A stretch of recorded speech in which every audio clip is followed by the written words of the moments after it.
بسم الله الرحمن الرحيم يا أيها المدثر قم فأنذر وربك فكبر وثيابك فطهر.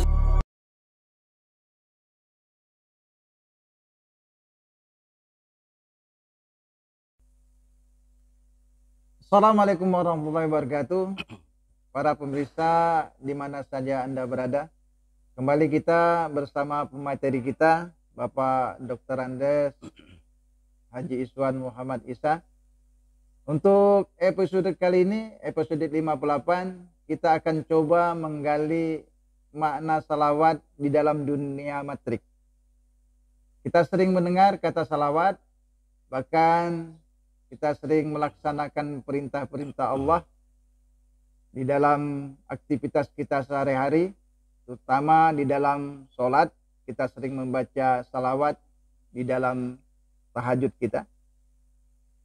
Mungkin Bapak Iswan bisa menjelaskan makna-makna lain dari salawat selain apa yang telah kita ketahui selama ini, Pak Iswan. Makasih Pak Ripin.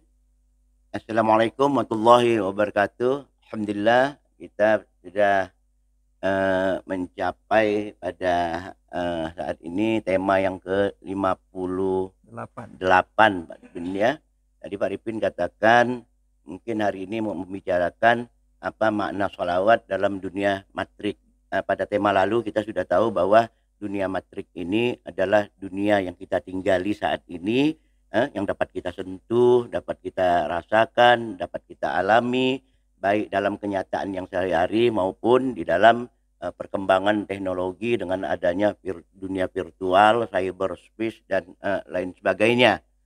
Nah, apa yang tadi ditanyakan tentang sholawat tadi sebenarnya ini bersumber dari surah Al-Ahzab. Itu bersumber di surah Al-Ahzab 56, di mana Allah berfirman, di situ dikatakan innallaha wa malaikatahu yusalluna 'alan nabi ya ayyuhallazina amanu sallu 'alaihi wa sallimu taslima. Nah, dengan landasan ayat inilah kita selalu bersalawat seperti yang kita dengar sehari-hari itu. Allahumma shalli ala Muhammad. Baik dengan kita ucapkan dengan benar, kadang ada juga yang sambil guyon-guyon gitu, artinya sambil bersukaria begitu. Nah, secara umum jika kita rangkum makna yang biasa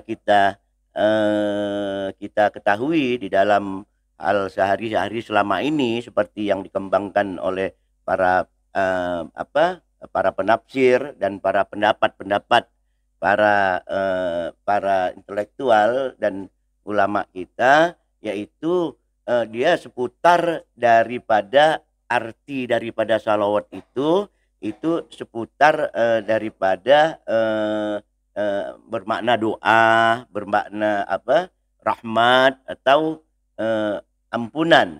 Nah,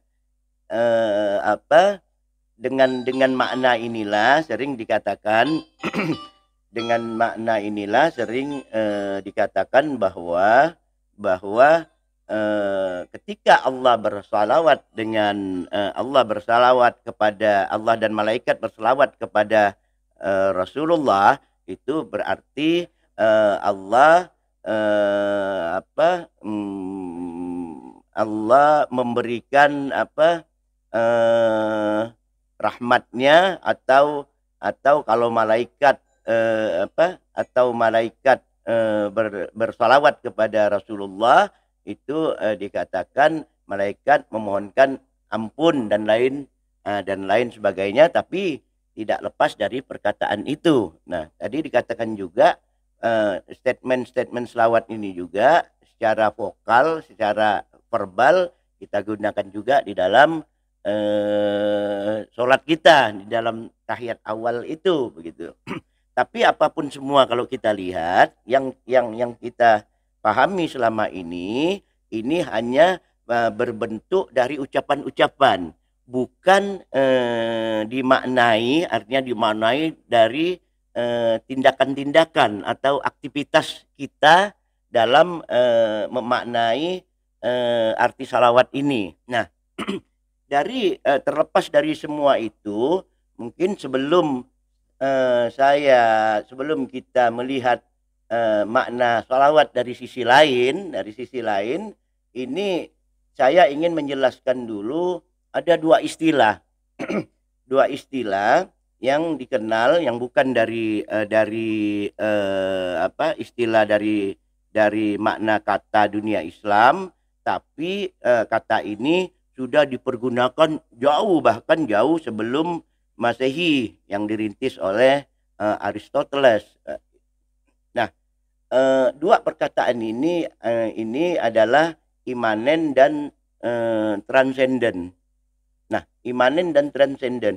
Imanen ini atau dalam bahasa Arabnya jauhari, imanen atau bahasa Arabnya jauhari ini dia memiliki makna yaitu bagaimana cara berpikir melalui diri sendiri, melalui diri sendiri, artinya di dalam subjek pribadi manusia untuk memahami makna batin dari suatu objek zahir. Jadi objek zahir ini yaitu fenomena, segala berbagai gejala yang disebut objek zahir ini, yang kemarin kita bahas, inilah az-zahiran itu, inilah objek yang kita sebut dunia matrik, objek zahir ini. Nah, ini imanen gitu. Sedangkan transenden itu yang biasa di dalam bahasa Arab digunakan istilah khairu mahdud itu, atau dalam bahasa Inggrisnya disebut unlimited. Artinya sesuatu yang tak terbatas. Nah, jadi kalau kita lihat makna daripada transenden ini, cara berpikir ini melalui diri sendiri, yang ada di dalam diri sendiri, tapi melalui informasi-informasi yang didapat dari luar subjek pribadi kita. Nah, di dalam kajian hubungannya dengan hal-hal yang spiritual, kata transenden ini selalu dihubungkan dengan makna-makna untuk mendapat informasi yang dalam hal ini dari Tuhan gitu. Nah, pikiran-pikiran ini yang dipahami adalah hal-hal yang melampaui objek zahir, ya, objek-objek yang terlihat tadi. Jadi kalau tadi imanen berpikir tentang objek zahir, tapi apa yang ada makna batin di dalamnya, sedangkan transenden adalah cara berpikir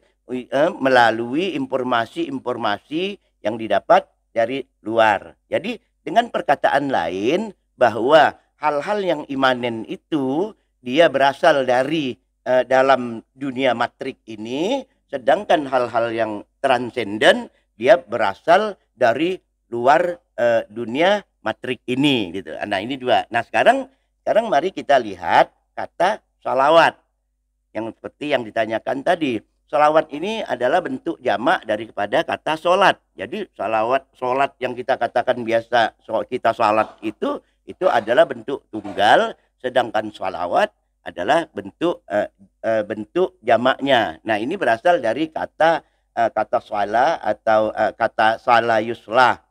Nah, dari kata sala atau yuslah ini muncullah derivasi dari kata-kata itu gitu. Muncullah secara derivatif muncul misalnya sila, itu artinya hubungan. Saula bagaimana menyambungkan. Nah, kita mendengar juga uslah itu sambungan. Swala seperti yang tadi saya katakan, swala itu adanya ketersambungan gitu. Jadi misalnya kita sholat, ya sering kita katakan mendengar ceramah itu kan sholat itu sebenarnya kita menyambung hubungan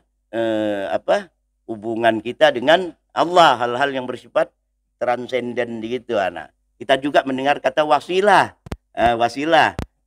Di dalam dunia tarekat kan kita belajar itu kan Pak Ripin, kita melalui wasilah artinya ada ketersambungan dari kita sehingga sampailah kepada Rasulullah Shallallahu Alaihi Wasallam sebagai wasilah ketika kita memaknai itu. Nah, dari arti-arti yang ada di semua ini berarti dapat kita katakan bahwa makna sholat atau yusla tadi yang dari situ muncul kata sholat yang jamaknya sholawat tadi, itu berarti ada bermakna ada usaha atau membangun atau terbangunnya sambungan ke akses. Jadi bersambungnya akses. Dalam hal ini akses apa? Ya kalau kita lihat contoh-contoh makna tadi, akses transendental yang semakin baik, yang semakin baik terhadap cara pandang atau sikap kita dalam menghadapi imanensi daripada dunia matrik ini. Artinya dengan cara itu, dengan cara informasi yang datang dari luar tadi, seseorang subjek mengalami hal-hal yang bisa mampu memikirkan di luar daripada dunia imanen ini. Nah, kalau dia berpikir dari diri sendiri secara imanen, dia hanya melihat makna inti daripada batin-batin benda itu. Kalau transenden, dia melihat jauh di luar daripada itu. Nah, ini makna daripada dua. Jadi ketika kita memahami makna sholawat dan makna sholawat tadi, nah makna-makna inilah yang dapat kita pahami gitu. Dapat diberikan contoh yang lebih bersifat teknis, operasional agar makna salam dan salawat ini bisa kita aplikasikan, Pak Iswan. Biar gampang mudah pahamnya gitu. Contoh-contoh, saya kira kalau contoh-contoh sesuai dengan apa yang kita bicarakan lebih enak kita lihat aja langsung ayat-ayat yang ada di dalam Al-Quran yang mengandung kata tunggal salat ini dan mengandung kata salawat, ya kan? Nah, misalnya kalau kita lihat tadi seperti yang saya katakan, salawat ini kita berangkat dari surah Al-Ahzab 56. Di sana Allah mengatakan innallaha wa malaikatahu yusholluna 'alan nabi. Nah, di sini kan berarti Allah dan malaikatnya ini membangun akses relasi kepada Rasulullah sallallahu alaihi wasallam agar beliau memiliki pemahaman makna terhadap akses-akses tersebut dari luar dunia matrik ini. Nah, oleh sebab itu ketika pertama di Gua Hira kan kita lihat karena sesuatu yang datang dari luar dunia matrik yang dialami sehari-hari Rasulullah. Nah, Rasulullah mengalami suatu hal ya yang kalau kita baca sejarah kok istilah sekarang terkejut lah, sampai demam, sampai segala macam gitu. Nah, ini kan berarti hal-hal yang bersifat transenden gitu. Nah, sedangkan perintah kepada Allah kepada selanjutnya kepada orang-orang yang beriman, ya ayyuhallazina amanu, Allah perintahkan untuk sallu ya ayyuhallazina amanu sallu alaihi wasallimu taslima. Itu perintah Allah kepada orang-orang yang beriman yang kita sekarang ini berada di dalam dunia matrik untuk membangun relasi kepada Rasulullah. Artinya menerima informasi-informasi yang sudah didapatkan Rasulullah itu supaya untuk memahami tendensi di luar dunia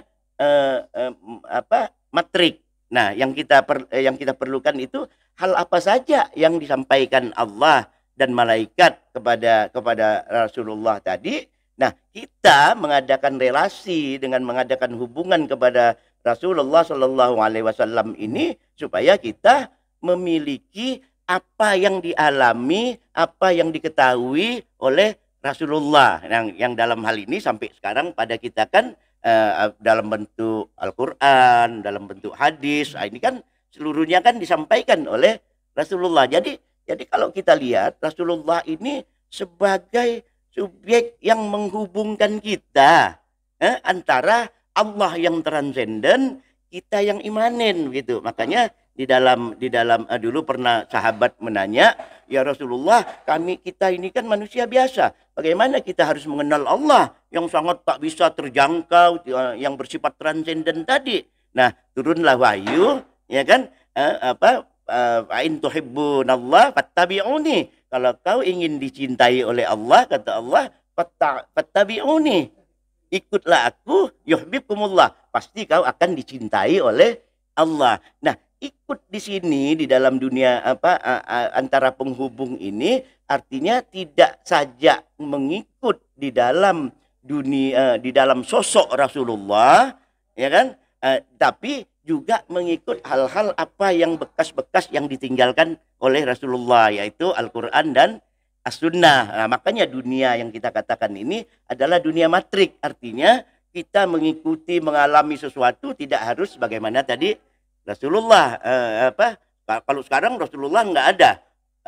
Ya, bagaimana kita mengikutinya, begitu kan? Nah, ini yang saya katakan karena di dalam dunia matrik, nah itu baik hal yang dapat kita lihat maupun dapat kita saksikan. Nah, itu.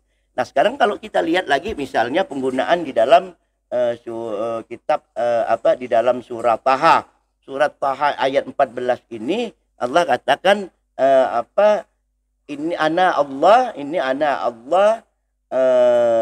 la ilaha illa ana fa'budni.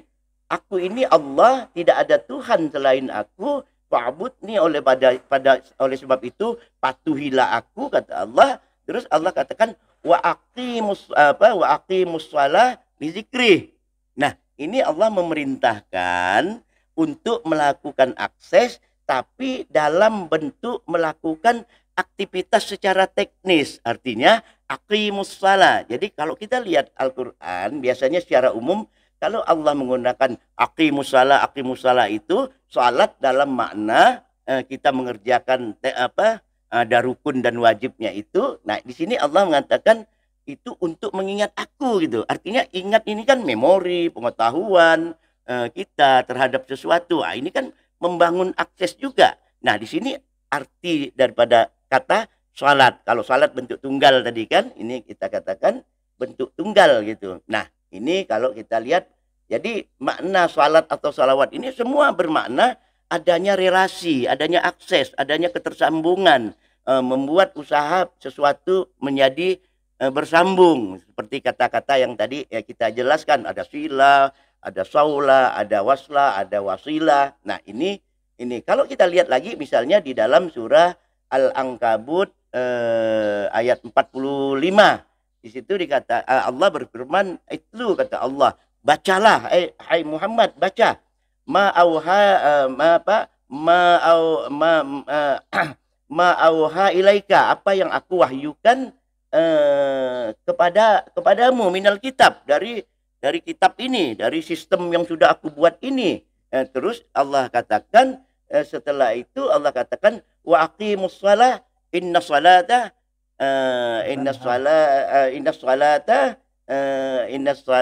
tanha 'anil fahsya'i wal munkar kan.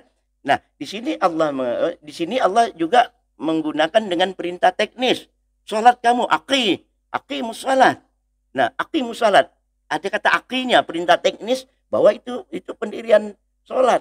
Nah, sesungguhnya salat itu yang kau bangun akses untuk ingat aku ini, itu menghindarkan kita dari perbuatan nahi dan mungkar. Nah, ini kan artinya ketersambungan itu membuat kita memiliki pengetahuan apa yang ada di luar dunia matrik yang kita hadapi sekarang ini, sehingga dengan pengetahuan di luar dunia matrik itu kita dapat hidup di dalam dunia matrik ini, yang salah satunya tadi menghindari perbuatan nahi dan mungkar di dalam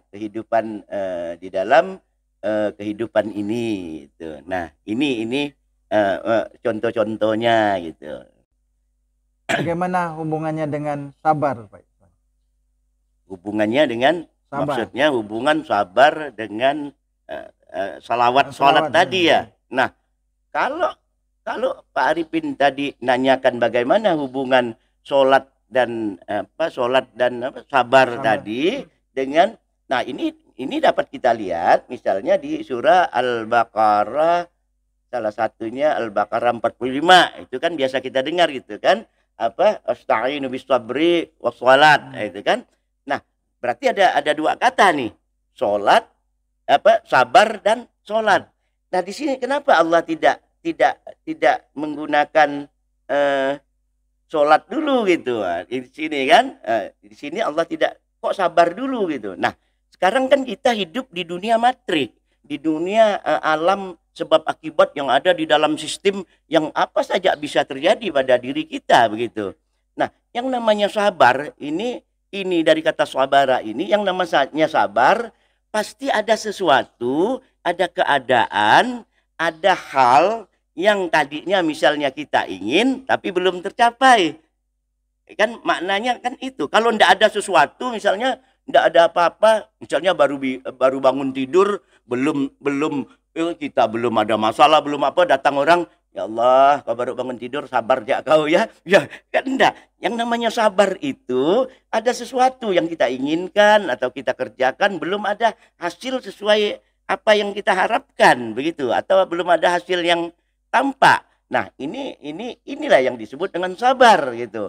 Kenapa dikatakan kita harus menghadapi dengan sabar? Nah, sabar ini di dalam bahasa Arab dan sabara ini artinya bertahan sambil melawan. Nah, ini makna dasar daripada kata sabar, bertahan sambil melawan. Artinya begini, artinya ketika kita menghadapi sesuatu persoalan, suatu masalah yang kita belum bisa menyelesaikan atau belum mendapatkan hasilnya, nah kita disuruh sabar, artinya kita disuruh bertahan. Bagaimana kita bertahan dalam keadaan yang belum kita inginkan tadi, sambil melawan.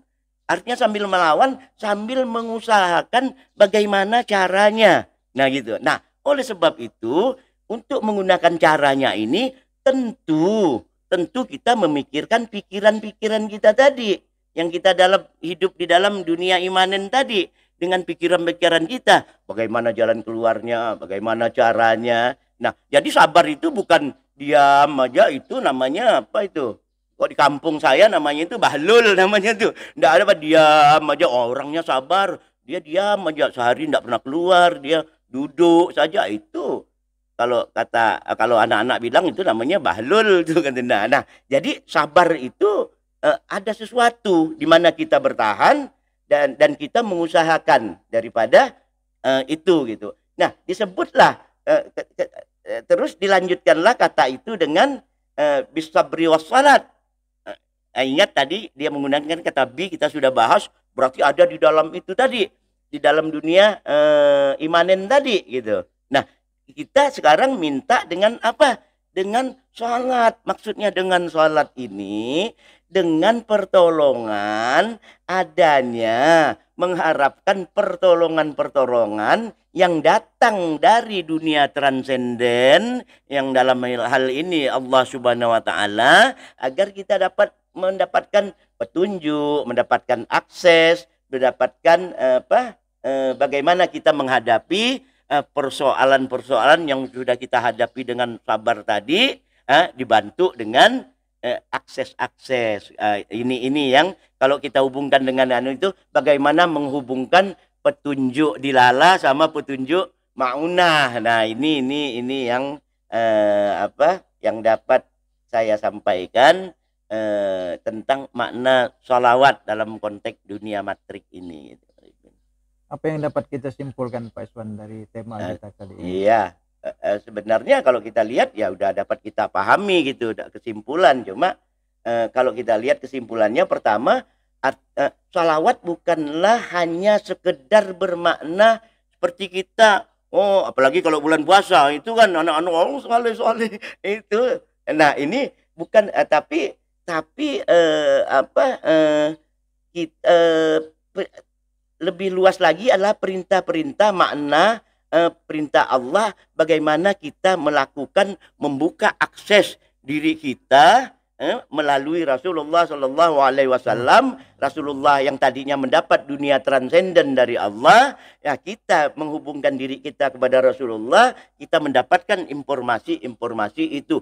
Jadi sebenarnya Rasulullah ini adalah intersection antara dunia transendental dengan dunia imanen, dengan dunia imanen. Nah, ini yang pertama. Jadi ya, yang kedua, ya kesimpulannya jika kita hanya memahami sekedar bacaan-bacaan tadi, ya memang secara spiritual dia mempunyai makna, mempunyai makna, mempunyai arti mendapat pahala. Sebab yang kita baca ini adalah surah-surah ayat-ayat Al-Qur'an, perintah Allah juga untuk melakukan salawat itu.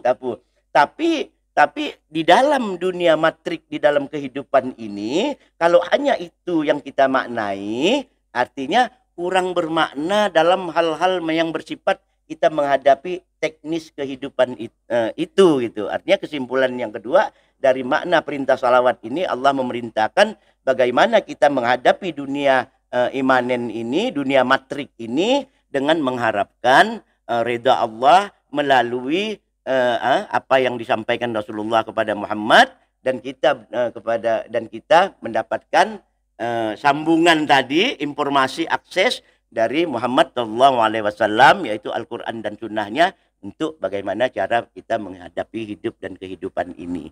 Saya kira hanya itu mungkin Mbak Arifin yang dapat saya sampaikan.